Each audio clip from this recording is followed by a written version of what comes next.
तो 1857 का विद्रोह आधुनिक भारत का एक सेक्शन 1857 के विद्रोह से भी शुरू होता है। बिपिन चंद्रा की किताब पढ़िएगा, भारतीय राष्ट्रीय स्वतंत्रता आंदोलन। तो भारतीय राष्ट्रीय स्वतंत्रता आंदोलन जब आप पढ़ेंगे तो वहां पर दिल्ली अभी नींद से जागी ही थी कि कुछ सेना के लोग, कुछ सैनिक यमुना नदी को पार करके दिल्ली में प्रवेश करते हैं। यह घटनाक्रम जो है 1857 के विद्रोह का है। तो बिपिन चंद्रा की किताब जब आप पढ़ेंगे तो 1857 के विद्रोह से ही शुरुआत होती है। तो मॉडर्न इंडिया का मेन सेक्शन, आधुनिक भारत का मेन सेक्शन, भारतीय राष्ट्रीय स्वतंत्रता आंदोलन का मेन सेक्शन जो शुरू होता है 1857 के विद्रोह से होता है। और इससे पूर्व, इसके पहले आप देखेंगे कि लॉर्ड डलहौजी का शासनकाल है। डलहौजी के बाद कैनिंग आता है और कैनिंग के बाद जो कैनिंग के काल में ही 1857 का विद्रोह होता है। लेकिन 1857 का विद्रोह क्या ये अचानक का विद्रोह था? नहीं, ये अचानक का विद्रोह नहीं था। एक लंबी परंपरा के बाद 1857 का विद्रोह होता है। एक लंबा संघर्ष है। सबसे पहला अगर संघर्ष देखा जाए तो सन्यासी विद्रोह है। सन्यासी विद्रोह से लेकर 1857 के विद्रोह तक। तो फटाफट सारे लोग लिंक को शेयर कर दीजिए और जल्दी में शेयर करेंगे और उसी ये से हम लोग शुरू करेंगे। जैसे भी क्वेश्चन शुरू होगा फटाफट करना है। आप लोगों का टाइम किल नहीं हो, समय आपका बहुत कीमती है, समय का ज्यादा से ज्यादा सदुपयोग करना है। और आज की क्लास से आपको बेहतर आपका, हाँ बिल्कुल, हम भी यही पूछने वाले थे कि करंट अफेयर्स नहीं, हाँ करंट अफेयर्स की क्लास किसी कारण बस जो है ऑफ हो गई है और करंट में काफी कुछ सर ने पढ़ा दिया है। तो अब करंट का रिवीजन करने का टाइम है, क्योंकि अब नया करंट तो रहेगा नहीं। तो जितने भी वीडियोज, पुराने वीडियोज हैं उसको अपडेट कीजिए। कोई भी चीज नया पढ़ना नहीं है। 1857 का विद्रोह भी आपका पढ़ा हुआ है, केवल रिवीजन करने की जरूरत है।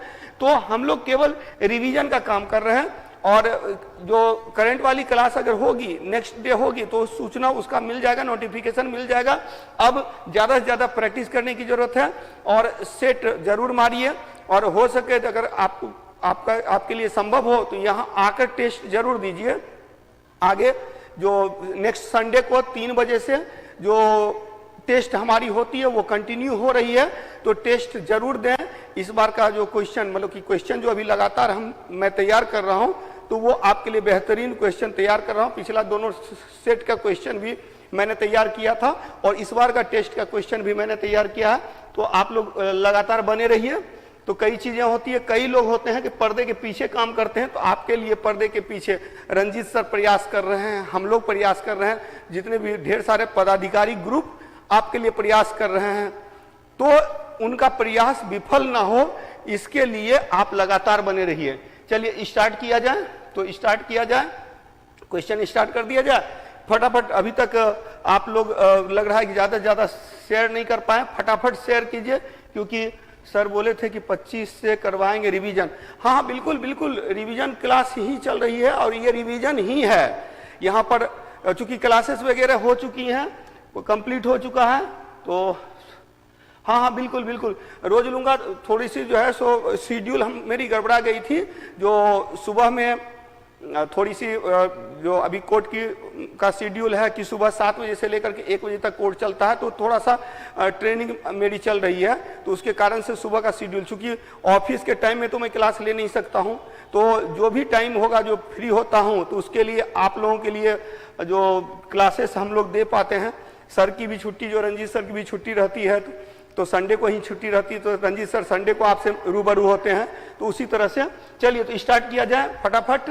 और पहले क्वेश्चन पे हम लोग आते हैं। पहला क्वेश्चन है, निम्नलिखित में से कौन सा भारत का गवर्नर जनरल एक साम्राज्यवादी था किंतु अपने सुधारों के लिए जाना जाता है? Which of the following Governor General of India was an imperialist but known for his reforms? Option A में है विलियम बेंटिक, ऑप्शन बी में है ऑकलैंड, ऑप्शन सी में है हार्डिंग और ऑप्शन डी में है डलहौजी। फटाफट रिप्लाई कीजिए। तो यहां स्वाभाविक सी बात है, जो क्वेश्चन पूछा जा रहा है कि साम्राज्यवादी था। साम्राज्यवादी का मतलब इसने ढेर सारे राज्यों को मिला लिया और साथ ही साथ इसने रिफॉर्म जो किए, इसके रिफॉर्म बहुत ही जो रिवॉल्यूशनरी रहे। तो इस हिसाब से हाँ बिल्कुल बिल्कुल सही जवाब आप लोगों का आ रहा है। सही जवाब आ रहा है और आपका जवाब सही जवाब है। इसका जो होगा ऑप्शन डी होगा, डलहौजी होगा, ऑप्शन डी डलहौजी, बिल्कुल सही। आप लोगों ने सही जवाब दिया, तो डलहौजी इसका आंसर होगा। दूसरे क्वेश्चन पे चलते हैं, question number second. Lord Dalhousie के काल में कौन सा युद्ध विद्रोह नहीं हुआ? Which war revolt did not take place during the reign of Lord Dalhousie?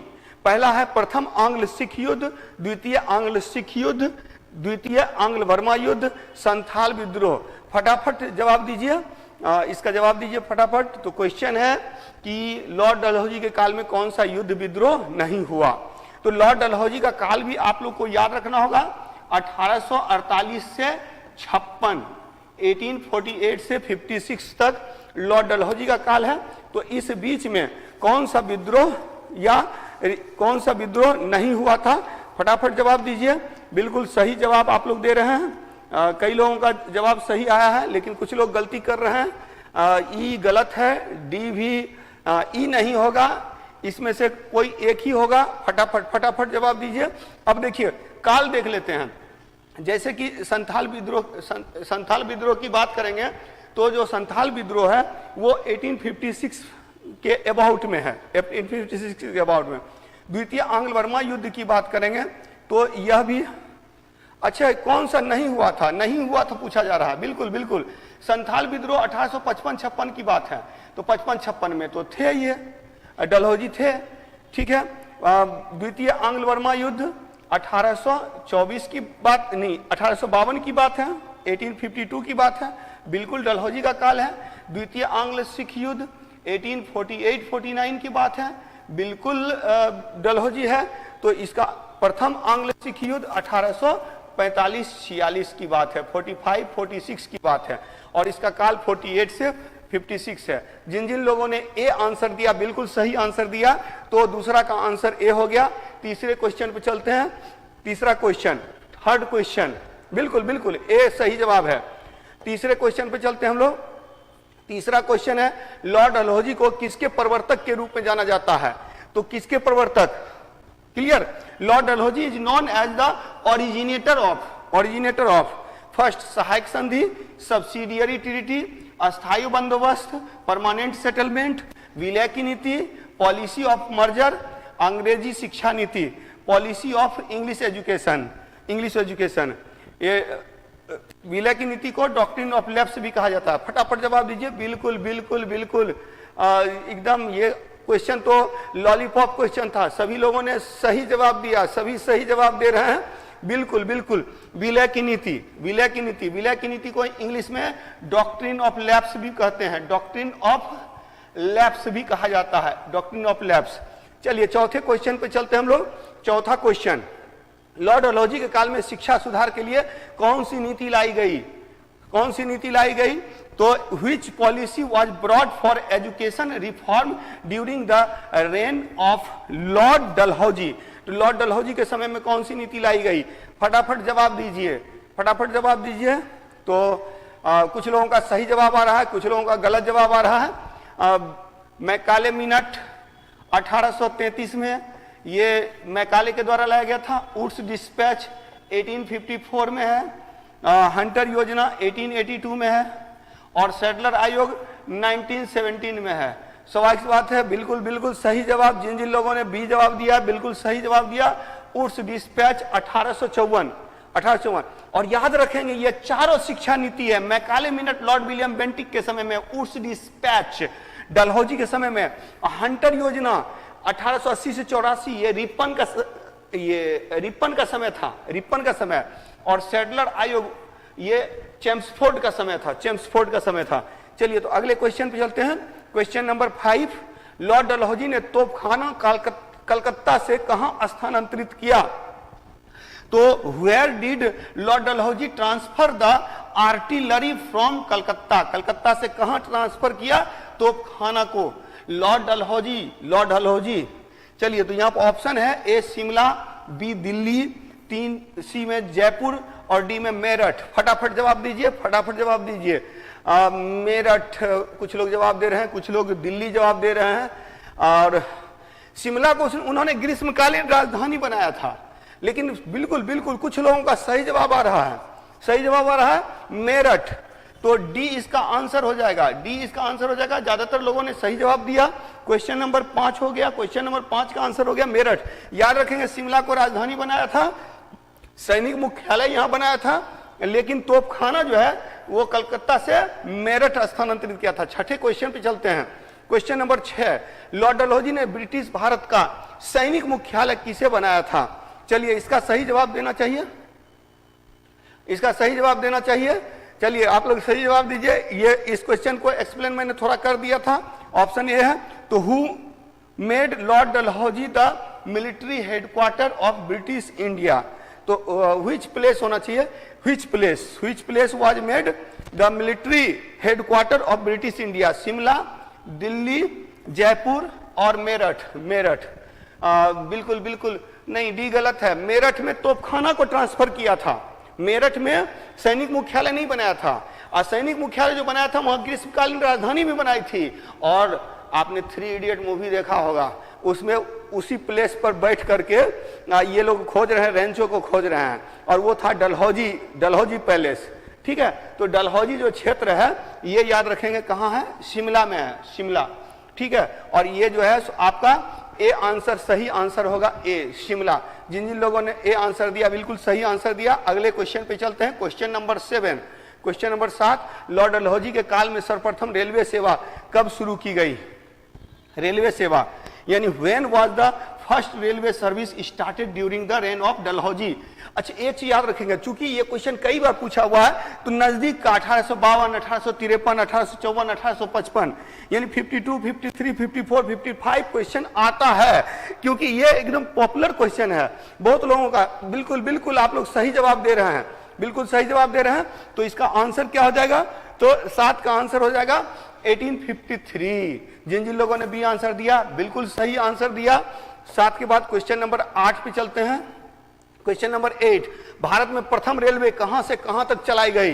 देखिए ये बहुत, आज जो क्वेश्चन हम लोग डिस्कस कर रहे हैं बिल्कुल एग्जाम के पॉइंट ऑफ व्यू से कर रहे हैं, और अभी कंटिन्यू हम लोग इसमें टाइम वेस्ट नहीं करेंगे। अगला जो सेक्शन होगा, मैंने कहा था कि कांग्रेस तक का रिवीजन कर लीजिएगा, और यहां पर आज जो कर रहे हैं डलहौजी 1857 का विद्रोह, 1857 का विद्रोह से पहले बहुत सारे विद्रोह हुए, उन सब पर आज हम लोग करेंगे। चलिए तो 8 का आंसर क्या हो गया? हाँ, 8 का आंसर, प्रथम रेलवे कहां से कहां तक चलाई गई? From where to where was the first railway run? बिल्कुल बिल्कुल सही जवाब आ रहा है, बिल्कुल सही जवाब आ रहा है। मैक्सिमम लोगों का सही जवाब आ रहा है, और ये आसान सा प्रश्न है, बंबई से थाने। और एक चीज याद रखिएगा, दूसरी रेलवे चलाई गई थी कलकत्ता से रानीगंज। पहला बहुत बार पूछा हुआ है, दूसरा याद रखेंगे, पहला बंबई से थाने, दूसरा कलकत्ता से रानीगंज। कलकत्ता से रानीगंज बहुत इंपॉर्टेंट है, याद रखेंगे। पहला वाला 53 में, हाँ, मुंबई पुणे। चलिए अगले क्वेश्चन पे आते हैं। क्वेश्चन नंबर 9, क्वेश्चन नंबर 9, विलय की नीति को और किस नाम से जाना जाता है? तो policy of merger, policy of merger, ये पॉलिसी ऑफ मर्जर, और इसको एक और चीज कहते हैं हम लोग doctrine of lapse. Doctrine of lapse, doctrine of lapse को किस नाम से नहीं जाना जाता है पूछा रहा है। पहला है व्यापगत की नीति, पॉलिसी ऑफ लैप्स। दूसरा है समापगमन की नीति, पॉलिसी ऑफ टर्मिनेशन। हड़प की नीति, पॉलिसी ऑफ यूजरपेशन। और इस्तेमारी नीति, इस्तेमारी पॉलिसी। फटाफट जवाब दीजिए। बिल्कुल बिल्कुल, हाँ, नहीं सी गलत है, सी तो इसे कहा ही जाता है। चलिए चलिए सही जवाब, हाँ हाँ, मैक्सिमम लोगों का सही जवाब आ रहा है। विलय की नीति, लॉर्ड डलहौजी ने भारतीय राज्यों को ब्रिटिश भारत में मिलाने का काम किया। इसको विलय की नीति कहते हैं, डॉक्ट्रिन ऑफ लैप्स कहते हैं, इसी को व्यापगत की नीति कहते हैं, इसी को समापगमन की नीति बोलते हैं, इसी को हड़प की नीति बोलते हैं। इस्तेमारी नीति गलत है, डी आंसर होगा। इस्तेमारी नीति याद रखेंगे, अस्थाई बंदोबस्त को, अस्थाई बंदोबस्त को जमींदारी बंदोबस्त और इस्तेमारी बंदोबस्त भी कहा जाता है। जमींदारी, अस्थाई, इस्तेमारी, ये भी एक पॉइंट याद रखिएगा। देखिए केवल 53 क्वेश्चन नहीं हुआ, इससे पहले एक पॉइंट बताया था कि रानीगंज से, कलकत्ता से रानीगंज 54 हो गया, और ये 55 क्वेश्चन हो गया कि अस्थाई बंदोबस्त इस्तेमारी बंदोबस्त को ही अस्थाई बंदोबस्त और जमींदारी बंदोबस्त भी कहते हैं। यानी अस्थाई बंदोबस्त को जमींदारी बंदोबस्त और इस्तेमारी बंदोबस्त भी कहा जाता है, ये याद रखना है। अगले क्वेश्चन पे चलते हैं, question number 10, question number 10। Question number 10 है, विलय की नीति के तहत किस राज्य का सर्वप्रथम विलय हुआ? किस राज्य का सर्वप्रथम विलय हुआ, पहली बार विलय हुआ? तो सतारा का, फिर हैदराबाद का, मैसूर का, अवध का। चलिए फटाफट उत्तर दीजिए। Which state merged for the first time under the policy of merger? Policy of, यह डॉक्ट्रिन ऑफ लैप्स याद रखेंगे आप लोग, डॉक्ट्रिन ऑफ लैप्स, इंग्लिश में ज्यादातर डॉक्ट्रिन ऑफ लैप्स दिया रहता है। डॉक्ट्रिन ऑफ लैप्स के तहत किसका सबसे पहले विलय हुआ था? और ऑप्शन ए में सतारा है, बी में हैदराबाद है, और सी में मैसूर है, और डी में, चलिए बहुत लोगों का सही जवाब आ रहा है, बिल्कुल सही जवाब। और सही जवाब यह है कि सतारा सही जवाब है। और याद रखिएगा, सहायक संधि के तहत पहला राज्य जो मिलाया गया था, ये क्या था? हैदराबाद था। हैदराबाद के साथ सहायक संधि सबसे पहले की गई थी, ये भी एक पॉइंट याद रखेगा। क्वेश्चन ये 56 हो गया, 53 क्वेश्चन पर हम लोग डिस्कशन कर रहे हैं, कुछ नया पॉइंट भी मिलेगा। केवल 53 क्वेश्चन नहीं होगा, यहाँ लगभग हो सकता है कि 100 क्वेश्चन तक आपको मिल जाए। क्वेश्चन नंबर 11 पर चलते हैं हम लोग, 10 हो गया। क्वेश्चन नंबर 11, विलय की नीति के अंतर्गत in the doctrine of lapse British Bharat में शामिल हुए राज्यों का क्रम कौन सा है? अब ये क्रम पूछ रहा है, ढेर सारे राज्य मिलाए गए। एक ट्रिक मैं बता रहा हूं, ये क्वेश्चन देख के डरना नहीं है कि इतना इतना राज्य है, सबको मिलाया गया। याद रखेंगे, पहला याद रखेंगे, अंतिम याद रखेंगे, इससे भी काम चल जाता है। चलिए जवाब दीजिए, फटाफट जवाब दीजिए। क्वेश्चन नंबर 11 का, तो 11 में, क्वेश्चन नंबर 11 में, क्वेश्चन नंबर 11 में क्या है? विलय की नीति के अंतर्गत, विलय की नीति के अंतर्गत, विलय की नीति के अंतर्गत जो राज्य का क्रम पूछा जा रहा है, तो इसमें जवाब दीजिए, फटाफट जवाब दीजिए जी। बहुत सारे लोगों ने सही जवाब दिया, तो इसका जो आंसर हो जाएगा, आंसर हो जाएगा सी हो जाएगा। अब देखिए, पहला सतारा था, अंतिम अवध था। आप ऑप्शन देख के भी पता लगा सकते हैं, झांसी अवध दिया हुआ है, सतारा यहाँ बीच में है, गलत है। सतारा यहाँ लास्ट में, गलत है। तो सतारा यहाँ है लेकिन अवध यहाँ पहले है, तो गलत है। तो सतारा सबसे पहले, अवध सबसे बाद में, तो सही आंसर आपका सी हो जाएगा। बिल्कुल बिल्कुल सही, जिन जिन लोगों ने सी जवाब दिया, बिल्कुल सही जवाब दिया। अगले क्वेश्चन पे आते हैं, क्वेश्चन नंबर 12। क्वेश्चन नंबर 12 है, निम्नलिखित में से किस राज्य के विलय के बाद, किस राज्य के विलय के बाद डलहौजी ने घोषणा की थी गंगा नद के किनारे ब्रिटिश झंडे का अपमान टेम्स के किनारे अपमान के समान है? बहुत इंपॉर्टेंट क्वेश्चन है। After the merger of which of the following state Dalhousie declared that insulting the British flag on the bank of the Ganga is tantamount to insulting the bank of the Thames. Thames London की नदी है, यानी कि ये England की नदी है Thames. जैसे यहाँ हमारे लिए गंगा है, वैसे वहां टेम्स है। तो झंडा का, ब्रिटिश झंडा का अपमान ये कहा था किसके विलय के बाद? फटाफट ऑप्शन बताइए, आंसर बताइए। ऑप्शन ए में सतारा, ऑप्शन बी में हैदराबाद, ऑप्शन सी में मैसूर, ऑप्शन डी में अवध है। फटाफट जवाब दीजिए। तो इसका आंसर क्या हो जाएगा? आंसर बिल्कुल बिल्कुल बिल्कुल सही जवाब दे रहे हैं, तो इसका आंसर हो जाएगा डी हो जाएगा, डी। अवध के विलय के बाद कहा था, अवध का विलय सबसे बाद में हुआ था, और अवध के विलय के बाद यह बात कहा था। चलिए 13 नंबर में, लॉर्ड डलहौजी ने डाक टिकट की शुरुआत की, यह कितना निर्धारित हुआ? जब डाक टिकट की शुरुआत की तो डाक टिकट का मूल्य कितना था?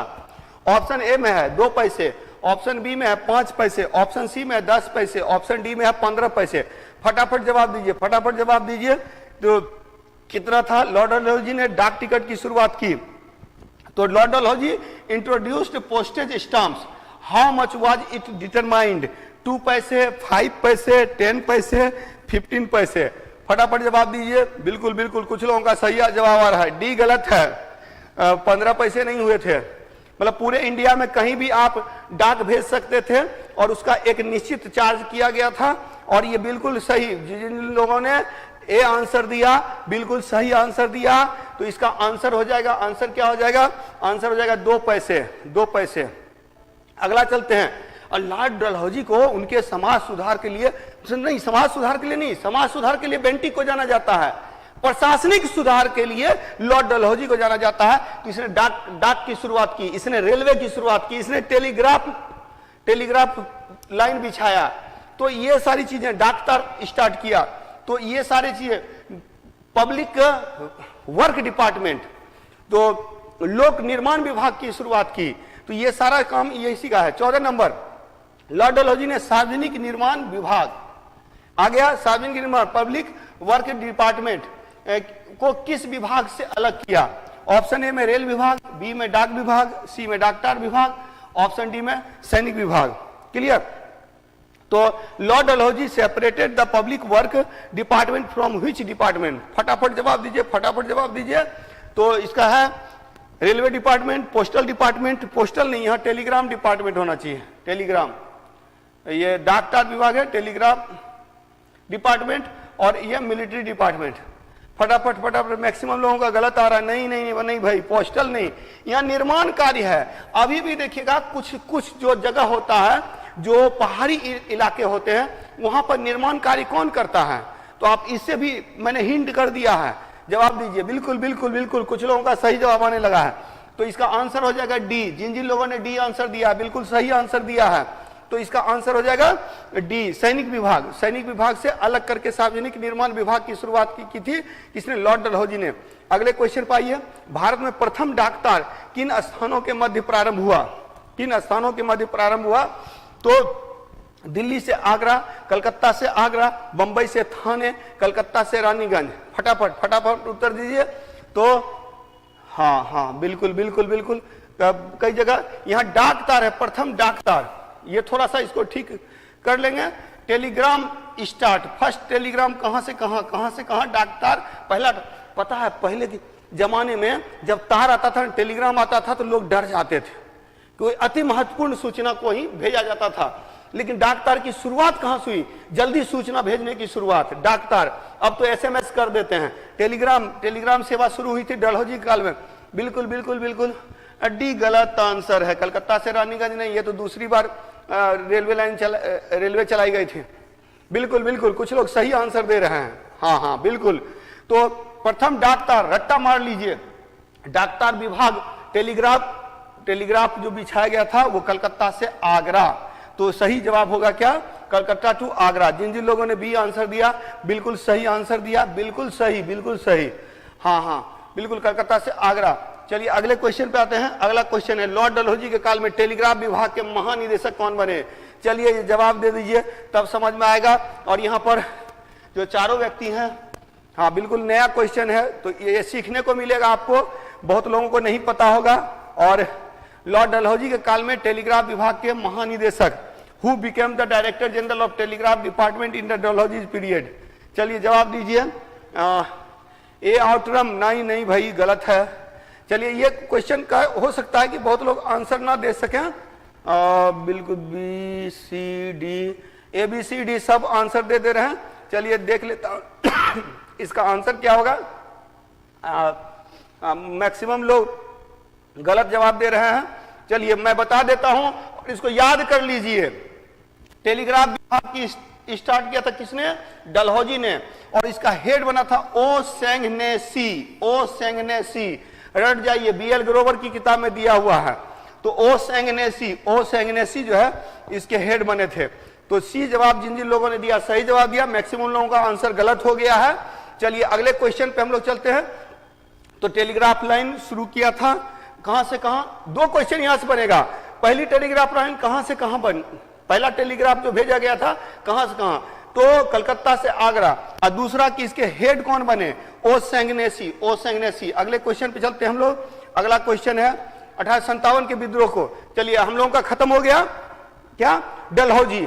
अब करेंगे 1857 के पहले ढेर सारे विद्रोह हुए थे। 1857 का विद्रोह ना तो पहला विद्रोह था और ना तो ये बोला जाता है कि राष्ट्रीय विद्रोह था। एक स्टेटमेंट दिया गया, उसी के आधार पर मैं बता रहा हूं कि इससे पहले भी बहुत सारे विद्रोह हुए थे।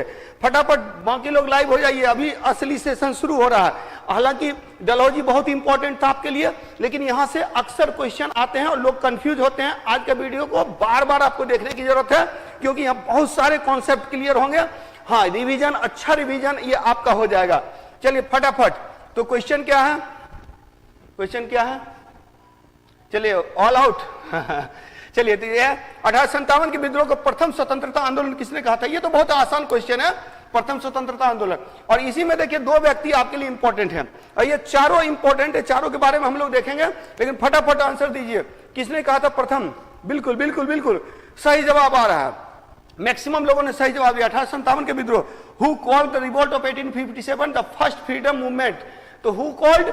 तो बी.डी. सावरकर कॉल्ड। जिन जिन लोगों ने ए आंसर दिया बिल्कुल सही। और ना तो प्रथम था, ना तो राष्ट्रीय था, ना तो स्वतंत्रता संग्राम था, ये आर.सी. मजूमदार ने कहा। अच्छा, 1984 पुस्तक के लेखक जो हैं, 1984 बुक के लेखक जॉर्ज ऑरवेल है, और 1857 बुक के लेखक जो है एस.एन. सेन है। ये भी याद रखेगा, ये 1857 पुस्तक है, इसके लेखक एस.एन. सेन है। 1984 पुस्तक है, इस पुस्तक के लेखक जो है जॉर्ज ऑरवेल हैं। ये आर.सी. मजूमदार ने कहा था कि ना तो ये पहला था, ना तो राष्ट्रीय था, ना तो स्वतंत्रता संघर्ष था। चलिए, तो ये हो गया BD. Savarkar, who said that the first war of independence. अगले क्वेश्चन पे चलते हैं, क्वेश्चन नंबर 18। 1857 का विद्रोह न प्रथम था, न राष्ट्रीय था, न स्वतंत्रता आंदोलन था। इसका जवाब तो पिछले क्वेश्चन में मैंने दे दिया, किसी का ब्लंडर नहीं होना चाहिए, बिग मिस्टेक, ब्लंडर, किसी का ये ब्लंडर नहीं होना चाहिए। सारे लोग सही जवाब देंगे, फटाफट कमेंट कीजिए। तो क्या है? हाँ बिल्कुल बिल्कुल बिल्कुल, ये सही जवाब है। तो 1857 का विद्रोह ना तो प्रथम था, ना तो राष्ट्रीय था, ना तो स्वतंत्रता संघर्ष था। किसने कहा था? इसको तो टिक करने की भी जरूरत नहीं है, इसका सही जवाब बिल्कुल बिल्कुल आप लोग सही जवाब दे रहे हैं। इसका जवाब हो जाएगा आर.सी. मजूमदार। आज आर.सी. मजूमदार ने कहा था। जबकि फर्स्ट वॉर ऑफ इंडिपेंडेंस किसने कहा था? बी.डी. सावरकर ने। एस.एन. सेन की पुस्तक थी 1857। अच्छा, 1857 का जो विद्रोह है, 1857 पुस्तक लिखा था किसने? एस.एन. सेन ने। और 1984 पुस्तक किसने लिखा था? तो ये जॉर्ज ऑरवेल ने लिखा था। चलिए अगले क्वेश्चन पे चलते हैं। अगले क्वेश्चन पे, अगला क्वेश्चन है, हेक्टर मुंडो के विरुद्ध सैनिकों ने विद्रोह किया था। चलिए बिल्कुल बिल्कुल बिल्कुल, हाँ गौरव जी बिल्कुल, सारे लोगों का कमेंट देखिए मैं देखता ही हूं, और भी बाकी लोग भी देख रहे हैं। जहां जरूरत होगी वहां मैं रिप्लाई भी करूंगा। अभी समय कम है, रिवीजन करना है ज्यादा से ज्यादा, तो फटाफट अगले क्वेश्चन पाइए कि सोल्जर्स रिवोल्ट अगेंस्ट हेक्टर मुंडो। अच्छा, एक चीज याद रखिएगा, पहली बार सैनिकों ने विद्रोह किया था हेक्टर मुंडो के विद्रोह, मतलब 1857 का विद्रोह पहली बार सैनिक विद्रोह नहीं था। 1857 का विद्रोह सैनिक विद्रोह के रूप में शुरू हुआ, सब लोगों को पता है कि सेना मेरठ से आ गई दिल्ली, तो सैनिकों ने विद्रोह किया था। लेकिन ये पहली बार सैनिकों ने विद्रोह नहीं किया था, पहली बार विद्रोह ने सैनिकों ने किया था हेक्टर मुंडो के काल में। कब किया था? बिल्कुल बिल्कुल सही जवाब। कुछ लोगों का सही जवाब आ रहा है, कुछ लोगों का गलत जवाब है। वेल्लोर का विद्रोह से भी पहले हुआ था विद्रोह, और ये 1764 में जब बक्सर का युद्ध हुआ था, तो हेक्टर मुंडो के विरुद्ध सैनिकों ने कहा कि हम बंगाल के नवाब से नहीं लड़ेंगे, और इस तरह से इसका सही आंसर हो जाएगा बी 1764। जिन जिन लोगों ने बी आंसर दिया बिल्कुल सही आंसर दिया। अगले क्वेश्चन पे चलते हैं हम लोग, और अगला क्वेश्चन है, अगला क्वेश्चन, हाँ बिल्कुल बिल्कुल आपका सही है। सक्सेस टाइम सही, यूपीएससी प्रिया शर्मा बिल्कुल सही, पायल झा बिल्कुल सही। चलिए अगले क्वेश्चन चलते हैं, वेल्लोर का सैनिक विद्रोह। चलिए इसका जवाब दीजिए, आसान सा क्वेश्चन। अब इसका पुतिन भाई एक विकेट और गया। चलिए चलिए चलिए फटाफट। तो वेल्लोर का सैनिक विद्रोह कब हुआ था? वेल्लोर का सैनिक विद्रोह यानी 1857 के विद्रोह के पहले भी सैनिकों ने विद्रोह किया था। पहला सैनिक विद्रोह था हेक्टर मुंडो के विरुद्ध 1764 में बक्सर के युद्ध में, और उसके बाद देखिए तो वेल्लोर का विद्रोह भी सैनिक विद्रोह था। बिल्कुल बिल्कुल सही जवाब आ रहा है, मैक्सिमम लोगों ने सही जवाब दिया। 1806 में, 1806 में वेल्लोर विद्रोह कब हुआ? 1806 में हुआ। जिन लोगों ने सी आंसर दिया बिल्कुल सही जवाब दिया, वेल्लोर रिबेलियन टेक्स प्लेस। चलिए अगले क्वेश्चन पे चलते हैं। अगले क्वेश्चन, अगला क्वेश्चन है 1825 में किस स्थान पर तोपखाना में विद्रोह हुआ? अब थोड़ा सा सैनिक विद्रोह कर रहे हैं।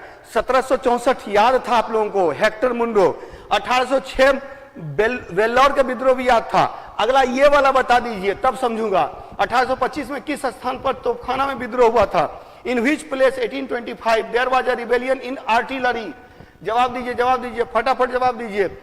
मुंगेर जवाब दे रहे हैं कुछ लोग, नहीं नहीं, अब ये बता दूं मैं, मुंगेर सही आंसर नहीं है।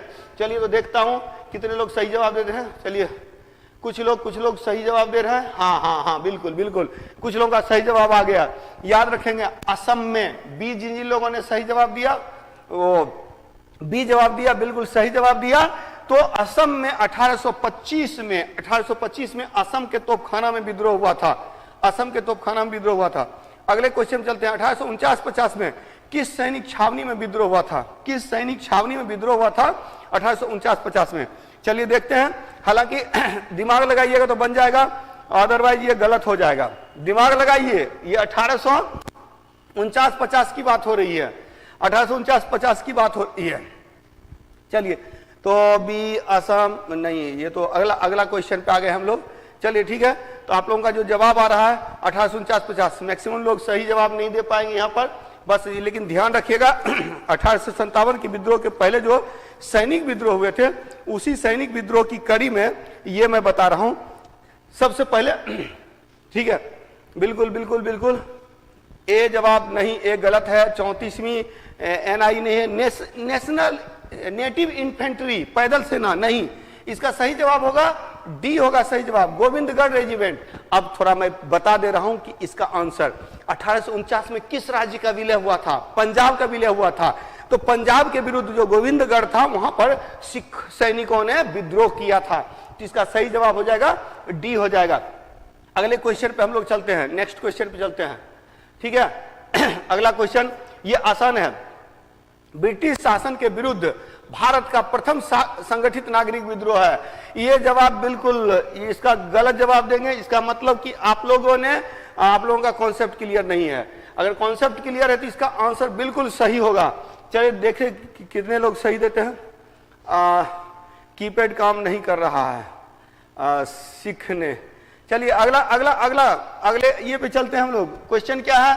ब्रिटिश शासन के विरुद्ध भारत का प्रथम संगठित नागरिक विद्रोह, first organized civil revolt, first organized civil revolt against British rule, Sanyasi revolt, Sanyasi rebellion, Kol विद्रोह, कोल रिवेलियन, संथाल विद्रोह, संथाल रिवेलियन, रिवोल्ट ऑफ 1857, 1857 का विद्रोह। देखिए बिल्कुल बिल्कुल मैक्सिमम लोगों का सही जवाब आ रहा है। इसका सही जवाब क्या होगा? इसका सही जवाब होगा सन्यासी विद्रोह। याद रखेंगे 1762-63 से लेकर के 1810-13 तक, मतलब कि कहने का अर्थ है लगभग 50 साल यह विद्रोह हुआ था। यानी कि देखिए 1757 में पलासी की युद्ध हुआ, भारत में ब्रिटिश शासन की स्थापना हुई, उसके बाद से ही सन्यासियों ने विद्रोह शुरू किया था। सन्यासी विद्रोह पर और भी क्वेश्चन आएंगे, फटाफट अगले क्वेश्चन पे चलते हैं। अगला क्वेश्चन क्या है? ब्रिटिश, तो ये याद रखेंगे कि 1857 के विद्रोह के पहला संगठित विद्रोह सन्यासी विद्रोह था। सन्यासी विद्रोह से लेके 1857 तक जो लगभग जो 100 वर्ष है, यानी कि 100 वर्ष के अंतराल में 1857 की पृष्ठभूमि बनी। यानी 1757 को ब्रिटिश ईस्ट इंडिया कंपनी की स्थापना हुई, उससे लेकर के ब्रिटिश शासन के विरुद्ध प्रतिक्रिया हुई, और तब इसी में क्या हुआ? 1857 का विद्रोह हुआ। तो अगला क्वेश्चन चलते हैं, क्वेश्चन नंबर 24। सन्यासी विद्रोह के विषय में क्या सही नहीं है? फटाफट उत्तर दीजिए। Which one is what is not true about the Sannyasi rebellion? यह 19वीं सदी के पूर्वार्ध में हुआ। It happened in the first half of 19th century. इसका उल्लेख आनंद मठ पुस्तक में है। It is mentioned in the book Anand Math. इसका तात्कालिक कारण तीर्थ यात्रा कर है। यह विद्रोह किसानों के द्वारा किया गया। This revolt was done by the peasants. This immediate reason for this war was, for this revolt was the pilgrimage tax। चलिए देखिए, सही जवाब दीजिए आप लोग, क्या सही जवाब देते हैं? सी जवाब आ रहा है, बी जवाब आ रहा है। चलिए फटाफट मैं आंसर बता दे रहा हूं, क्योंकि इसमें मैक्सिमम लोग फेल हो गए, मैक्सिमम लोगों ने गलत जवाब दे दिया। इसका सही जवाब आएगा ई। इनमें से कोई नहीं, एक से अधिक गलत है। यह सन्यासी विद्रोह का टाइम मैंने बताया 1763 से 1813 के आसपास, कहीं कहीं 1760 से 1810 भी दिया रहता है, मतलब लगभग 50 साल तक। हालांकि बाद में थोड़ा बहुत चलता रहा। सन्यासियों ने विद्रोह किया था। हालांकि सन्यासी किसानों से जुड़े हुए भले थे, लेकिन किसानों ने विद्रोह नहीं किया था, सन्यासियों ने विद्रोह किया था। इसका उल्लेख आनंद मठ में बंकिम चंद्र चटर्जी ने किया है। आनंद मठ की का विषय वस्तु ही सन्यासी विद्रोह है। और एक चीज याद रखेंगे, तात्कालिक कारण जो था तीर्थ यात्रा कर लगाया जाना, तीर्थ यात्रा कर लगाए जाने के विरुद्ध सन्यासियों ने विद्रोह किया था, सब कुछ छोड़ छाड़ के आते थे। चलिए, तो इसीलिए यहां पर ये भी गलत है कि 19वीं सदी के पूर्वार्ध में नहीं, बल्कि 18वीं सदी के उत्तरार्ध में। 18वीं सदी का मतलब हुआ 1701 से 1800, तो 1701 तो ये शुरू हुआ यहां पर, और 19वीं सदी के पूर्वार्ध में ये खत्म हो जाता है वो भी। तो इसीलिए इसका आंसर जो होगा ए गलत होगा और सी गलत होगा। किसानों के द्वारा नहीं था, सन्यासियों के द्वारा था। और फिर बी और डी सही होगा, तो इसका सही आंसर होगा ई। चलिए अगले क्वेश्चन पे आते हैं, क्वेश्चन नंबर 25। फटाफट करते हैं। आनंद मठ के विषय में क्या सही नहीं है, दीजिए जवाब दीजिए, फटाफट जवाब दीजिए। आनंद मठ के विषय में क्या सही नहीं है? What is true not true about Anand Math? Bangla भाषा में लिखित बंकिम चंद्र की रचना, वंदे मातरम गीत, सन्यासी विद्रोह की विषय वस्तु। Written in Bengali language, works of Bankim Chandra Chatterjee. Bankim Chandra Chatterjee ने लिखा है। Vande Mataram song is described here, mentioned here. Theme of the Sannyasi rebellion. देखिए कितने लोग सही जवाब देते हैं। बिल्कुल बिल्कुल बिल्कुल बिल्कुल। कुछ लोग गड़बड़ा रहे हैं, लेकिन याद रखिएगा क्या सही नहीं है मैं पूछ रहा हूं। बांग्ला भाषा में लिखा हुआ है, बिल्कुल सही है। बंकिम चंद्र ने लिखा है, बिल्कुल सही है। आनंद मठ की रचना बंकिम चंद्र चटर्जी ने की। आनंद मठ में वंदे मातरम गीत लिखा हुआ है, जो भारत का राष्ट्रीय गीत है, और सन्यासी विद्रोह को विषय वस्तु बनाकर के ये लिखा गया है। तो चारों से सही है, तो इसका आंसर हो जाएगा ई। चलिए 25 में देखिए बीपीएससी ई करके गड़बड़ा देता है, तो आपको सतर्क रहना होगा। बिल्कुल सही। और जितना भी ई वाला आंसर है ना, वो बहुत ही हाईलाइटेड रहता है, आसानी से आप कर सकते हैं। और मैं ट्रिक भी बताऊंगा, कुछ ट्रिक भी बताऊंगा कि पीटी में कैसे आप अच्छा स्कोर करें। चलिए फटाफट अगले क्वेश्चन पे आइए। अगला क्वेश्चन है, अगला क्वेश्चन क्या है कि कट्टा बोमन विद्रोह का क्षेत्र कौन सा राज्य है? कट्टा बोमन विद्रोह का क्षेत्र, कट्टा बोमन। आप देखेंगे कट्टा बोमन विद्रोह 1857 के विद्रोह के पूर्व भी अनेक विद्रोह हुए थे, जिसमें कि कौन कौन सा विद्रोह है, उसमें एक कट्टा बोमन विद्रोह भी है। चलिए कट्टा बोमन विद्रोह, फटाफट उत्तर दीजिए, फटाफट उत्तर दीजिए। चारों को मैं बता दूंगा, डी डी डी ई ए। चलिए बिल्कुल बिल्कुल गलत। कट्टा बोमन विद्रोह के बारे में याद रखिएगा। अगर आपको इंडिया का मैप अगर याद रहे तो ये इस क्वेश्चन का सही आंसर आप हमेशा दे सकते हैं। याद रखिएगा कट्टा बोमन विद्रोह जो है इस साइड में हुआ था, यानी कि तमिलनाडु में। जिन जिन लोगों ने ये आंसर दिया बिल्कुल सही दिया। उड़ीसा में पायक विद्रोह है, संबलपुर विद्रोह है। पूर्वी बंगाल में ढेर सारा विद्रोह है, जिसमें कि सरायतुल्ला के द्वारा जो पूर्वी बंगाल में आप देखिए पागलपंथी विद्रोह, फरेजी विद्रोह, ये पूर्वी बंगाल में है। और त्रावणकोर में मोपला विद्रोह है, मोपला विद्रोह है।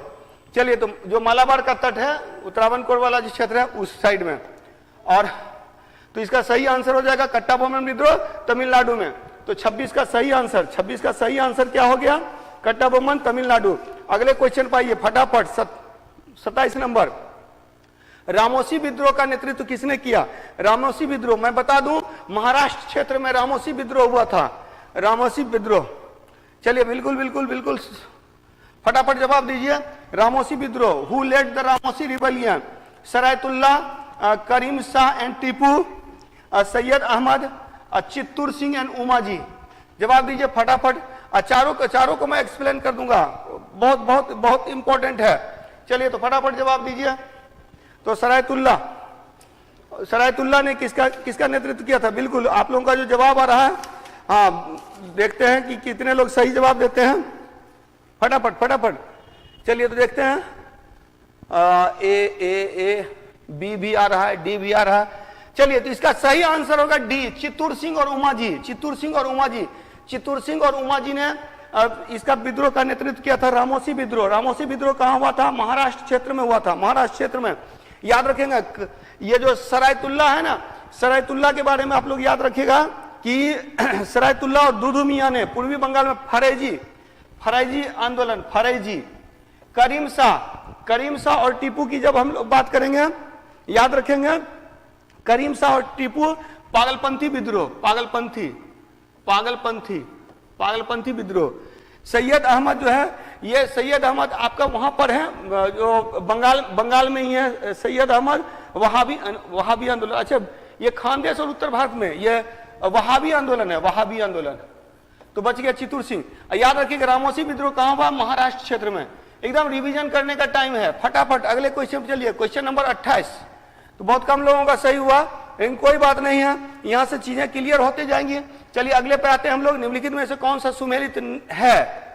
वहाबी आंदोलन, सैयद अहमद 1820 से 70, कित्तूर विद्रोह याद रखेंगे। ये जो कित्तूर विद्रोह जो हुआ था वो कर्नाटक क्षेत्र में हुआ था, चेन्नम्मा और रैयप्पा के द्वारा। कोल विद्रोह ये झारखंड क्षेत्र में हुआ था, और संथाल विद्रोह भी झारखंड क्षेत्र में है। चलिए फटाफट करते हैं। वो सिद्धू कान्हू और संथाल विद्रोह के बारे में हम लोग पढ़ेंगे, फटाफट जवाब दीजिए। तो है कि कौन सुमेलित है, पूछ रहा है, सुमेलित है। तो अरे भाई तो ये तो चारों सुमेलित है, तो इसका सही आंसर हो जाएगा ई। मैक्सिमम लोगों ने सही आंसर दिया, ई आंसर दिया कि चारों के चारों सुमेलित है। रट्टा मार जाइए। 1855-56 में संथाल विद्रोह, 1831 में कोल विद्रोह, वहाबी आंदोलन 1820 से 70। कित्तूर उतना इंपॉर्टेंट नहीं, लेकिन ये तीनों बहुत इंपॉर्टेंट है। कित्तूर भी 1824-29 में, कित्तूर कर्नाटक क्षेत्र में, वहाबी जो है खानदेश और उत्तर भारत का क्षेत्र में, कोल विद्रोह झारखंड में, संथाल विद्रोह झारखंड में। तो ये याद रखेंगे। प्राचीन बिहार में, बिहार बंगाल पर है प्राचीन। चलिए 29 नंबर क्वेश्चन पे चलिए। निम्नलिखित में से कौन सा सुमेलित नहीं है? कूका विद्रोह भगत जवाहरमल पंजाब में, संबलपुर विद्रोह ओडिशा में, बुद्धो भगत दिया हुआ है। कित्तूर विद्रोह चेन्नम्मा और रैयप्पा कर्नाटक क्षेत्र में। खोंड विद्रोह ये पूरा का पूरा जो तमिलनाडु से लेकर उड़ीसा तक आदिवासी लोग होते थे, चक्र बिसोई। फटाफट जवाब दीजिए इसका सही आंसर। सर प्लीज रिप्लाई, क्या क्या बता रहे हैं? चलिए फटाफट इसमें जवाब दीजिए। तो निम्नलिखित में से कौन सा सुमेलित नहीं है? सुमेलित नहीं है। देखिए कितने लोगों ने सही जवाब दिया। बिल्कुल मैक्सिमम लोगों का सही जवाब आ रहा है कि संबलपुर विद्रोह जो था ये सुरेंद्र साई है, इससे रिलेटेड। सुरेंद्र साई उड़ीसा से है, सुरेंद्र साई। तो जिन जिन लोगों ने बी आंसर दिया बिल्कुल सही आंसर दिया। बाकी रट्टा मार लीजिए। पंजाब कूका विद्रोह भगत जवाहरमल, कित्तूर विद्रोह कर्नाटक चेन्नम्मा और रैयप्पा, खोंड विद्रोह उड़ीसा से लेकर के दक्षिण तक, और इसमें चक्र बिसोई। रट्टा मार जाइए। अगले क्वेश्चन पे आते हैं। Question number 30।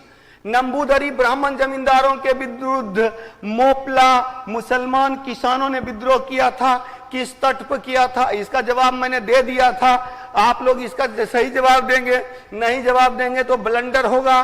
फटाफट जवाब दीजिए।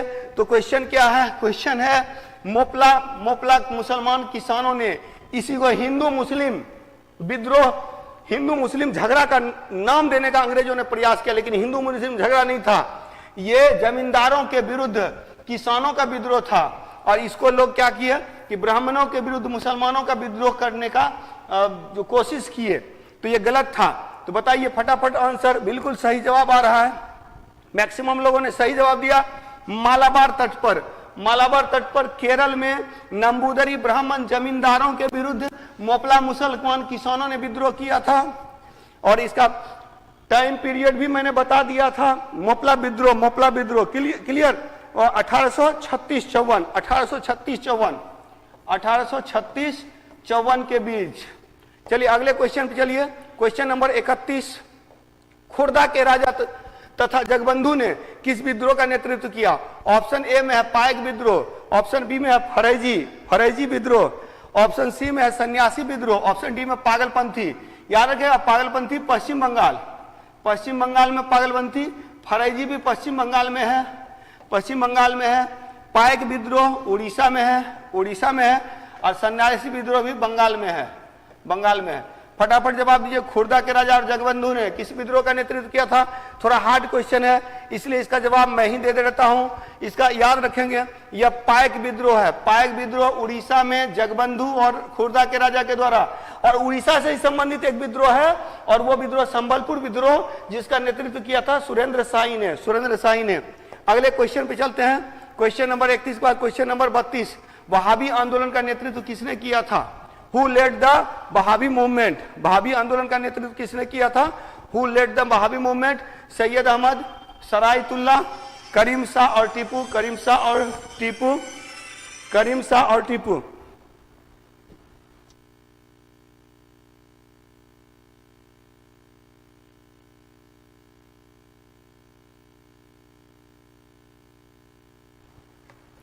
क्लियर? ठीक है, करीम शाह और टीपू और दुदू मियां। फटाफट उत्तर दीजिए, वहाबी आंदोलन का नेतृत्व किसने किया? वहाबी आंदोलन, ये भी मैं बता चुका हूं। बिल्कुल सही जवाब आ रहा है, मैक्सिमम लोगों का सही जवाब आ रहा है, सैयद अहमद। सैयद अहमद याद रखेंगे, वो भी याद रखेंगे।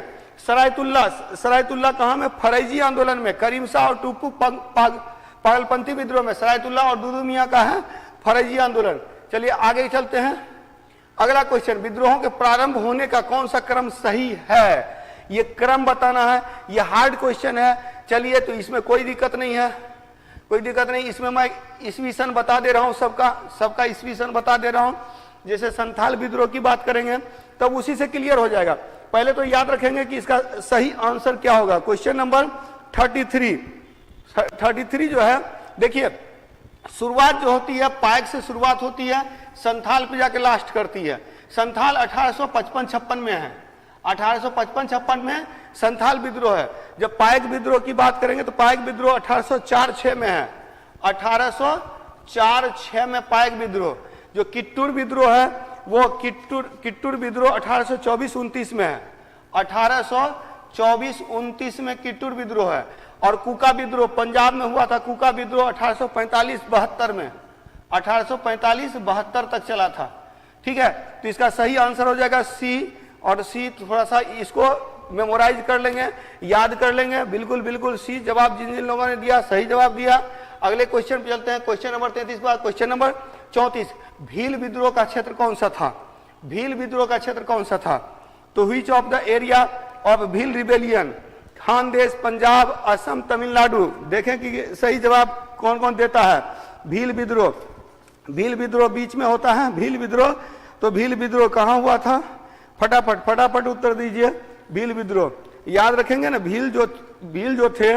Question number 34, question number 34, Bhil जो थे, हाँ बिल्कुल नहीं, इसमें मैक्सिमम लोगों का गलत आंसर आ रहा है, कुछ लोग सही आंसर दे रहे हैं।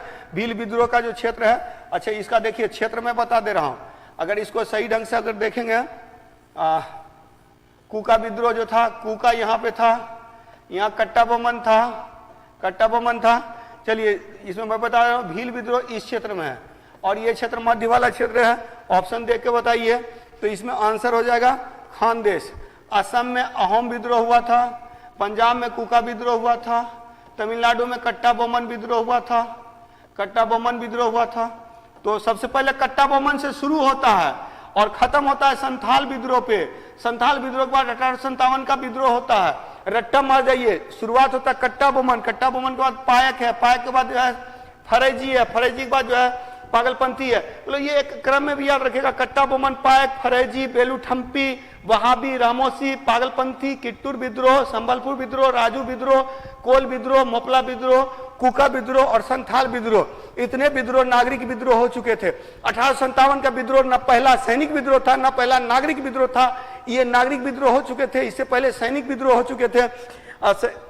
चलिए तो अगले क्वेश्चन पे चलते हैं। क्वेश्चन नंबर 34 के बाद क्वेश्चन नंबर 35, 1857 के विद्रोह का कौन सा कारण नहीं है? चलिए फटाफट जवाब दीजिए, समय हमारे पास कम है, 53 क्वेश्चन तक करना है, 15 मिनट में खत्म करना है। फटाफट उत्तर दीजिए।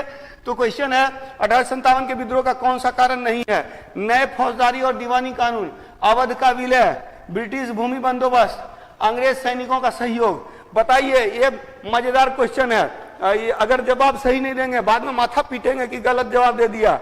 बहुत ही आसान जवाब है। जी बहुत लोगों ने पकड़ लिया है, चीजों को पकड़ लिया है। 1857 के विद्रोह का कौन सा कारण नहीं है? नया फौजदारी कानून मतलब क्रिमिनल कानून, दीवानू कानून मतलब सिविल जमीन जाल वाला कानून। तो नया कानून लाया तो सैनिकों ने विद्रोह किया, जनता ने विद्रोह किया। अवध का मिला किया तो अवध की जनता ने विद्रोह किया। ब्रिटिश भूमि बंदोबस्त लाया तो इससे किसानों का शोषण हुआ, किसानों ने विद्रोह किया। अंग्रेज सैनिक सहयोग नहीं कर रहे थे, सही आंसर डी होगा। जिन जिन लोगों ने डी आंसर दिया बिल्कुल सही आंसर दिया। अंग्रेज सैनिक सहयोग क्यों करेंगे? 1857 के विद्रोह में अंग्रेज सैनिकों का योगदान थोड़े ना है, सब तो भारतीय सैनिक विद्रोह कर रहे हैं। वो 1857 के विद्रोह का पहला सिपाही मंगल पांडे को बोलते हैं, तो वो ये याद रखेंगे। चलिए क्वेश्चन नंबर, तो बहुत लोगों ने गलत जवाब दे दिया बिल्कुल। अगले सवाल पे चलिए, ईसाई मिशनरियों को धर्म प्रचार की छूट किस वर्ष के चार्टर एक्ट के द्वारा दिया गया? काहे कि इससे भी मतलब भारतीय संस्कृति पर हमला हो रहा है और 1857 के विद्रोह की पृष्ठभूमि बनी। तो बताइए, फटाफट बताइए, उत्तर बताइए कि ईसाई मिशनरियों को धर्म प्रचार की छूट, Christian missionaries were given the freedom to preach by the charter act of which year? 1793, 1813, 1833, 1853। बिल्कुल बिल्कुल बिल्कुल मैक्सिमम लोग सही जवाब दे रहे हैं। तो हाँ बिल्कुल बिल्कुल, इसका आंसर जो होगा बी होगा, 1813 का चार्टर एक्ट। 1813 के चार्टर एक्ट से धर्म प्रचार की छूट दी गई। चीन के व्यापार को और चाय के व्यापार को छोड़कर व्यापार पर एकाधिकार समाप्त कर दिया गया और भारतीयों की शिक्षा के लिए 1 लाख रुपए खर्च करने का प्रावधान लाया गया। चलिए अगले क्वेश्चन पे चलते हैं। क्वेश्चन नंबर 37, फटाफट उत्तर दीजिए। ब्रिटिश शासन के दौरान अंग्रेजों ने किस भाषा, अंग्रेजी ने किस भाषा का स्थान प्राप्त किया? यह भी आसान सा सवाल है। Which language did English occupy during the British rule?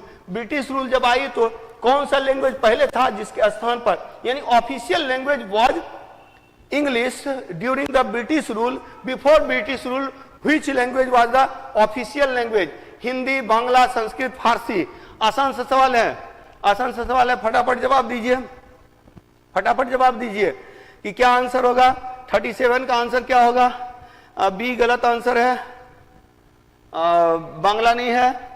याद रखेंगे पूरे भारत में कौन सी राजकीय भाषा चलती थी? हाँ बिल्कुल बिल्कुल सही जवाब आने लगा और सही जवाब है फारसी।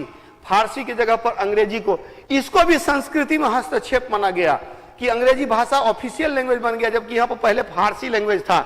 चलिए अगले क्वेश्चन पे चलते हैं। क्वेश्चन नंबर 38, क्वेश्चन नंबर 38 है 1857 के विद्रोह का सैनिक कारण क्या नहीं है?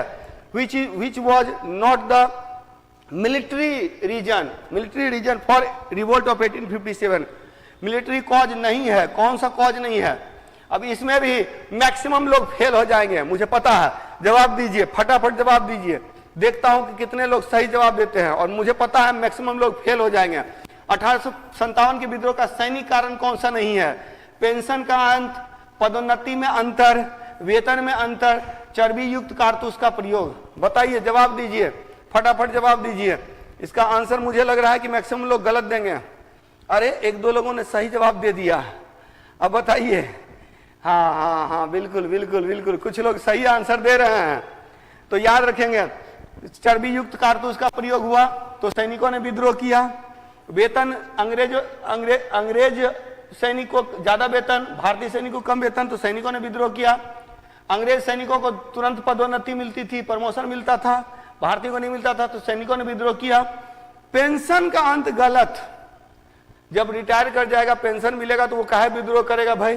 तो इसका सही आंसर हो जाएगा ए। जिन जिन लोगों ने ए आंसर दिया बिल्कुल सही आंसर दिया। देखिए, पेंशन का अंत किया जब भारत के जो राजा महाराजा थे उनका पेंशन बंद कर दिया तो नागरिक विद्रोह हुआ। नागरिक विद्रोह के कारण में वो हो सकता है, लेकिन सैनिक विद्रोह के कारण में पेंशन का अंत नहीं होगा। अगले क्वेश्चन पे आते हैं। चलिए फटाफट फटाफट अगला क्वेश्चन है जनरल सर्विस एनलिस्टमेंट एक्ट। देखिए, इस एक्ट के कारण भी 1857 का विद्रोह हुआ था कि under the general service enlistment act, कि जनरल सर्विस एनलिस्टमेंट एक्ट के अंतर्गत क्या होता था? सैनिकों का दोहरा भत्ता समाप्त हो गया, सैनिकों के पदोन्नति में विलंब किया गया, सैनिकों का समुद्र पार जाना अनिवार्य हो गया, सैनिकों को डाक खर्च देना अनिवार्य हो गया। फटाफट उत्तर दीजिए। ये क्वेश्चन देखता हूं कितने लोग सही जवाब देते हैं कि बिल्कुल बिल्कुल बिल्कुल, कुछ लोग सही आंसर दे रहे हैं लेकिन लोग गड़बड़ा जा रहे हैं। क्यों भाई सुजीत कुमार इतना गुस्से में क्यों है? चलिए चलिए बिल्कुल बिल्कुल, कुछ लोगों का सही आंसर आ रहा। देखिए, जनरल सर्विस एनलिस्टमेंट एक्ट लाया गया। इस एक्ट के अंतर्गत सैनिकों का समुद्र पार जाना अनिवार्य कर दिया गया। और पता है भारत में, भारतीय समाज में क्या हुआ कि लोगों के अंदर मान्यता थी समुद्र पार गए धर्म नष्ट, जो समुद्र पार करके आते थे उनका हुक्का पानी बंद हो जाता था, तो इसी कारण से लोग समुद्र पार नहीं जाना चाहते थे। लेकिन इस एक्ट के अंतर्गत अनिवार्य हो गया कि जैसे अभी होता है ना प्रोबेशन टाइम होता है, प्रोबेशन पीरियड होता है नौकरी में, तो प्रोबेशन पीरियड के बाद ही परमानेंट होता है, तो उसी तरह से यहां भी था कि समुद्र पार जाके आएंगे तो प्रोबेशन पीरियड खत्म होगा, परमानेंट नौकरी हो जाएगी। चलिए अगले क्वेश्चन पे चलिए। अगला क्वेश्चन है क्वेश्चन नंबर 40। 1857 के विद्रोह का कौन सा कारण भारतीयों द्वारा सांस्कृतिक खतरा के रूप में देखा गया? फटाफट जवाब दीजिए। सांस्कृतिक खतरा, अंग्रेजों को सांस्कृतिक खतरा, भारतीयों को सांस्कृतिक खतरा लगा। सती प्रथा का अंत, रेलवे का विकास, टेलीग्राफ का विकास, विधवा विवाह को प्रोत्साहन। इसमें भी लगता है कि कुछ लोग गलत करेंगे या मैक्सिमम गलत करेंगे, फटाफट उत्तर दीजिए। चलिए, तो सांस्कृतिक खतरा के रूप में देखा गया। किसे सांस्कृतिक खतरा? बोला हमारी संस्कृति में हस्तक्षेप करेंगे अंग्रेज, ये सांस्कृतिक खतरा। बिल्कुल, अब कुछ लोगों के समझ में आया और सही जवाब दे रहे हैं, लेकिन हाँ गड़बड़ गड़बड़ गड़बड़। अरे भाई, विधवा विवाह तो हमारे संस्कृति में होता नहीं था, उन्होंने विधवा विवाह करवाया तो संस्कृति में हस्तक्षेप किया ना। यहां पर सती प्रथा होता था लेकिन इन्होंने सती प्रथा बंद करवा दिया, संस्कृति में हस्तक्षेप हुआ ना। ये रेलवे का विकास किया, अब ईसाई धर्म गांव देहात तक पहुंच जा रहा है रेलवे के जरिए, संस्कृति में हस्तक्षेप हुआ कि नहीं? और टेलीग्राफ का विकास हो गया तो पश्चिमी संस्कृति को तुरंत एक जगह से दूसरे जगह पहुंचाना आसान हो गया। संस्कृति खतरा, आंसर ई हो जाएगा। जिन जिन लोगों ने ई आंसर दिया, सही आंसर दिया, बाकी लोग गए फेल हो। चलिए अगला में जाइए। अगला क्वेश्चन है 1857 के विद्रोह का एक कारण राजस्व मुक्त भूमि किससे छीनना था? राजस्व मुक्त भूमि, तो one of the reason for the revolt of 1857 was snatching the revenue free land from home, ब्राह्मणों से, वैश्यों से, क्षत्रियों से, शूद्रों से। फटाफट जवाब दीजिए, ये बहुत आसान सा क्वेश्चन है, ये लॉलीपॉप क्वेश्चन है, कोई भी बता देंगे। लैंड रेवेन्यू फ्री लैंड किनके पास था? तो जिनके पास होगा उन्हीं से छीना होगा। हाँ हाँ बिल्कुल बिल्कुल बिल्कुल बिल्कुल। कुछ लोग जो है इसका सही जवाब दे रहे हैं, सही जवाब दे रहे हैं, तो हाँ हाँ बिल्कुल।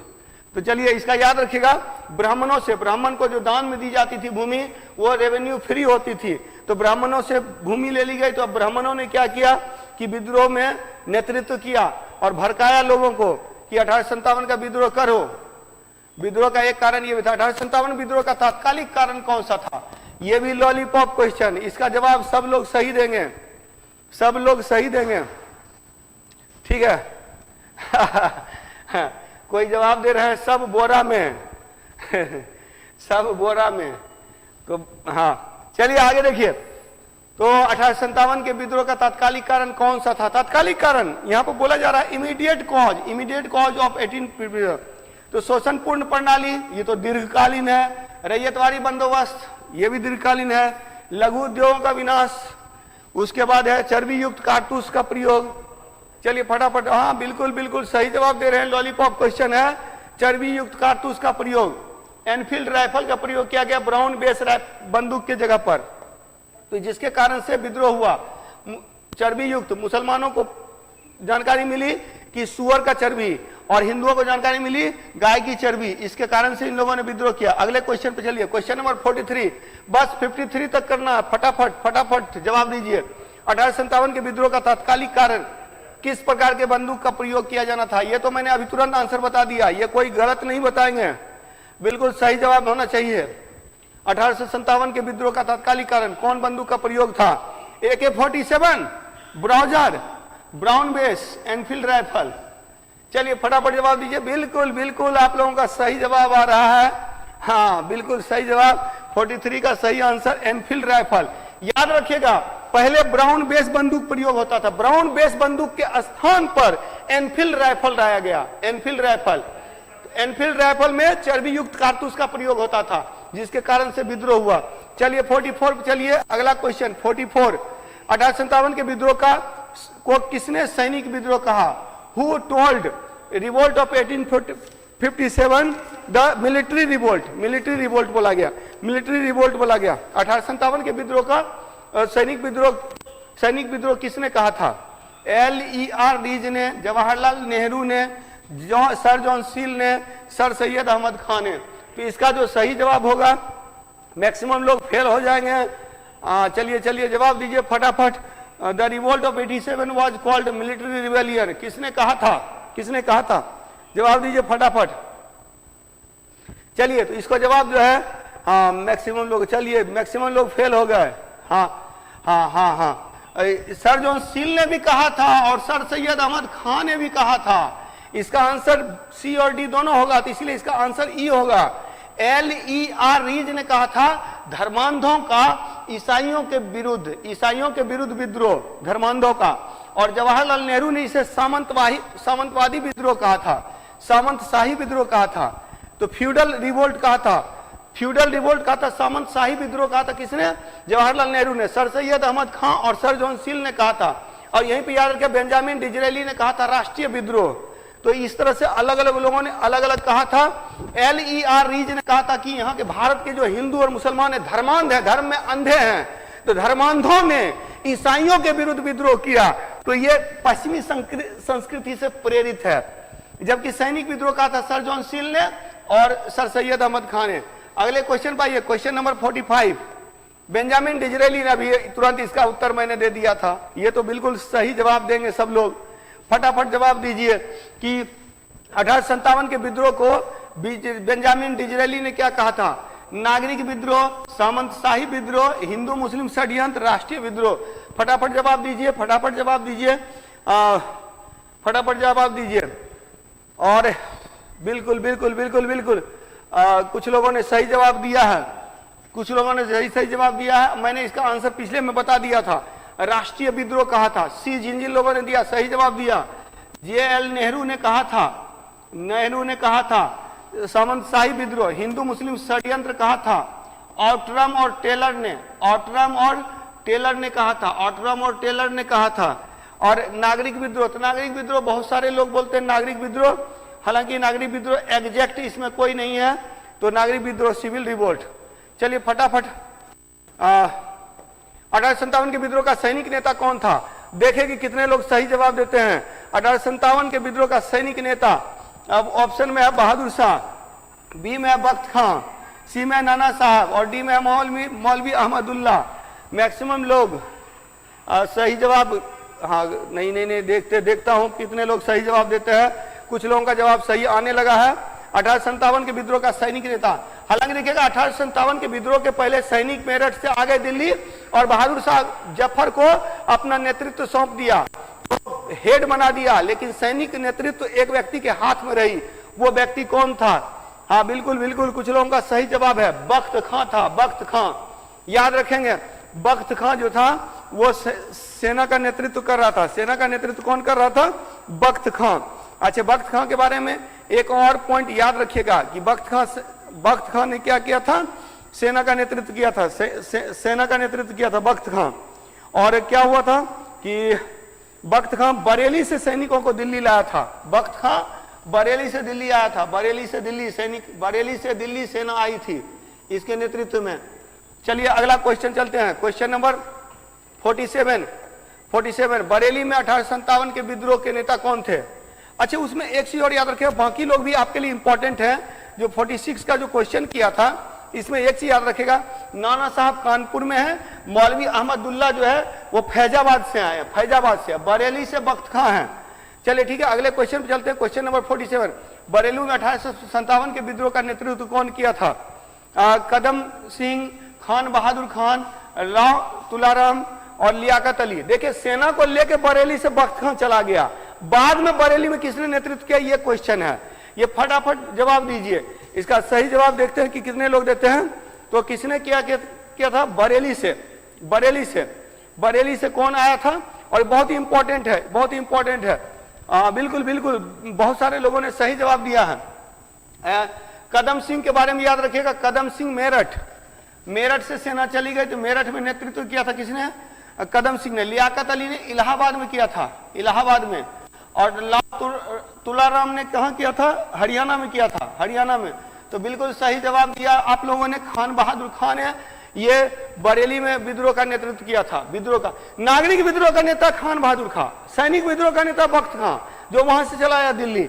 चलिए फटाफट अगले क्वेश्चन पर आइए। क्वेश्चन नंबर 48, सती चौरा घाट घटना किसके चरित्र पर कलंक है? देखिए कितना लोग सही जवाब देते हैं।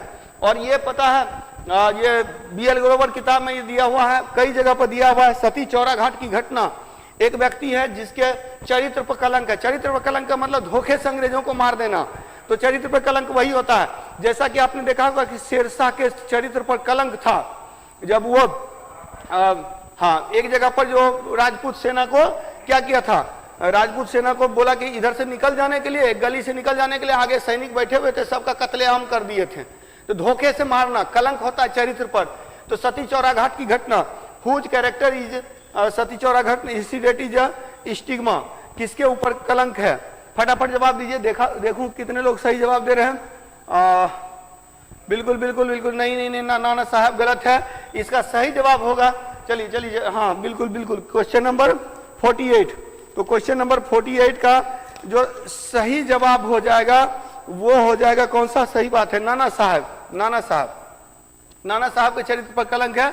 जिन जिन लोगों ने नाना साहब जवाब दिया बिल्कुल सही जवाब दिया। तात्या टोपे नहीं होगा, नाना साहब होगा। नाना साहब के चरित्र पर कलंक माना जाता है सती चौरा घाट की घटना। चलिए अगला देखते हैं, दीवान मनीराम दत्त। बिल्कुल बिल्कुल, इसका देखिए अगर थोड़ा सा कॉमन सेंस लगाएंगे सही आंसर दे देंगे। दीवान मनीराम दत्त ने 1857 का विद्रोह का नेता कहां से थे? बताइए, जवाब दीजिए, फटाफट जवाब दीजिए। असम से, संबलपुर से, इलाहाबाद से और फैजाबाद से, ये 4 ऑप्शन है ना, देखा? हाँ, या फिर इन चारों में से कोई नहीं तो ई हो जाएगा लेकिन इसका आंसर इसी चारों में है, ये मैंने हिंट कर दिया। फटाफट उत्तर दीजिए। दीवान मनीराम दत्त कहां से हैं? दीवान मनीराम दत्त कहां से हैं? तो दीवान मनीराम दत्त बिल्कुल बिल्कुल, कुछ लोगों का सही जवाब आ रहा है, असम से थे। दीवान मनीराम दत्त कहां से थे? असम से। संबलपुर में कौन है? सुरेंद्र साईं। फैजाबाद में कौन है? तो अहमदुल्ला, मौलवी अहमदुल्ला, ठीक है। इलाहाबाद में कौन है? लियाकत अली। रट्टा मार जाइए, अगर मुझे याद है तो आपको भी याद रहना चाहिए, लियाकत अली। चलिए अगले पर चलते हैं, 50 नंबर, क्वेश्चन नंबर 50। दिल्ली से 1857 के विद्रोह का दमन किसने किया था? अब है कि अंग्रेजों ने 1857 के विद्रोह को दबा दिया, तो 1857 के विद्रोह को दबा दिया तो दिल्ली में किसने दबाया? चलिए फटाफट उत्तर दीजिए। दिल्ली में किसने दिया? हाँ, दिल्ली में। अगला क्वेश्चन का फटाफट जवाब। चलिए, कुछ लोगों का सही जवाब आने लगा है, लेकिन मैक्सिमम लोग इसमें गलत हो जाएंगे। मैं पहले ही बता दे रहा हूं, 1-2 लोगों ने सही आंसर देना शुरू कर दिया है। फटाफट बताइए, दिल्ली में 1857 के विद्रोह का दमन किसने किया? किसने दबाया था 1857 के विद्रोह को? चलिए फटाफट जवाब दीजिए। डी सी, गलत। इसका सही आंसर होगा निकलसन और हडसन, दोनों ने किया था दिल्ली में, इसलिए आंसर हो जाएगा ई। ह्यूरोज ने किया था झांसी में, और झांसी में इसी ने रानी लक्ष्मीबाई के को देख करके कहा था, जब रानी लक्ष्मीबाई लड़ते लड़ते मर गई थी तो ह्यूरोज ने ही कहा था एकमात्र मर्द है विद्रोहियों में, यह ह्यूरोज ने कहा था। कॉलिन कैंपबेल ने कानपुर में विद्रोह को दबाया था, और कानपुर से आ जाता है ये अवध तक आ जाता है, कानपुर अवध, ठीक है। और निकलसन और हडसन जो है ये दमन किया था दिल्ली में। और टेलर ने दबाया था कुंवर सिंह के विद्रोह को जगदीशपुर में। टेलर इतना याद रखेगा। निकलसन और Hudson Delhi, Hugh Rose Jhansi, Colin Campbell Kanpur और अवध। चलिए फटाफट अगले क्वेश्चन में चलते हैं, question number 53। Major William Taylor ने, ये तो आसान हो गया, ये तो सब लोग बता देंगे। चलिए फटाफट उत्तर दीजिए। मेजर विलियम टेलर ने कहां विद्रोह को दबाया? 1857 के विद्रोह को कहां दबाया? फटाफट उत्तर दीजिए। मेजर, चलिए इसमें और भी मैं बताऊंगा पॉइंट, फटाफट बताइए। मात्र 3 क्वेश्चन बचे हुए हैं, फटाफट हमारा जो है देखता हूं कि कितने लोग सही जवाब देते हैं। टेलर बिल्कुल सही जवाब आ गया आप लोगों का। बाकी भी लेकिन याद रखिएगा। बरेली में विंसेंट आयर ने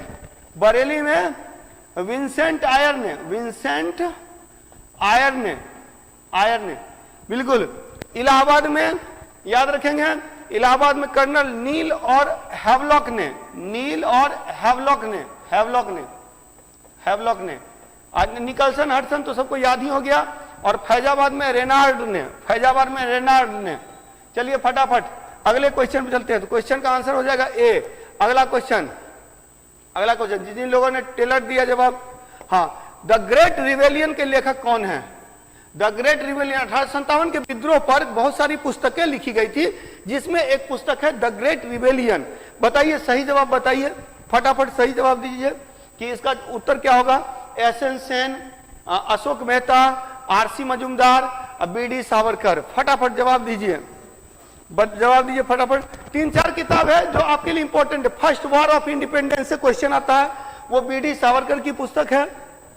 हाँ, यहां जवाब दीजिए, फटाफट जवाब दीजिए। कितने लोग सही जवाब देंगे?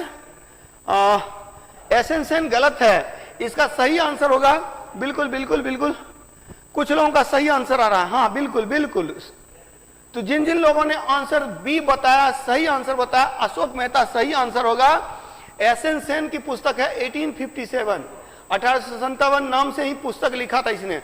बीडी सावरकर का फर्स्ट वॉर ऑफ इंडिपेंडेंस, और आरसी मजूमदार की जो पुस्तक है उसका नाम है the sepoy mutiny and revolt of 1857। The sepoy mutiny and revolt of 1857 ये पुस्तक है आरसी मजूमदार की, जिसमें कहा था 1857 का विद्रोह ना तो पहला है, ना तो राष्ट्रीय है, ना तो स्वतंत्रता संघर्ष है। असल में इन्होंने जवाब दिया था बीडी सावरकर का। बीडी सावरकर ने कहा था this was the first war of independence, पहला इंडिपेंडेंस का वॉर है, इसका जवाब दिया था इसने। चलिए फटाफट अगले क्वेश्चन पे चलते हैं। अच्छा, किसी के अंकल जी हैं अशोक मेहता, बहुत अच्छी बात है। चलिए आगे देखते हैं।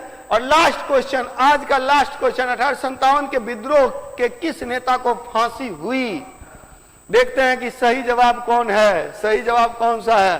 फटाफट जवाब दीजिए, इसके बाद देखेंगे कि आप लोग का कितना आंसर सही हुआ।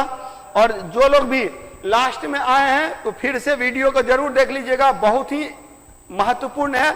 और अभी फिलहाल जितना भी मॉडर्न इंडिया का सेशन चलेगा आपके लिए एग्जाम के पॉइंट ऑफ व्यू से रहेगा 1857 से लेकर 1947 तक, ज्यादा नहीं, 2 से 3 वीडियो में पूरा खत्म हो जाएगा एकदम। मतलब कि आप लोग सतर्क रहें और इसको जरूर देखें।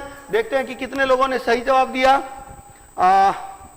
सी बहुत सारे लोगों ने सी जवाब दिया, गलत आंसर दिया, गलत आंसर। याद रखेंगे, बहादुर शाह को पकड़कर जेल भेज दिया गया था, रंगून भेज दिया गया था।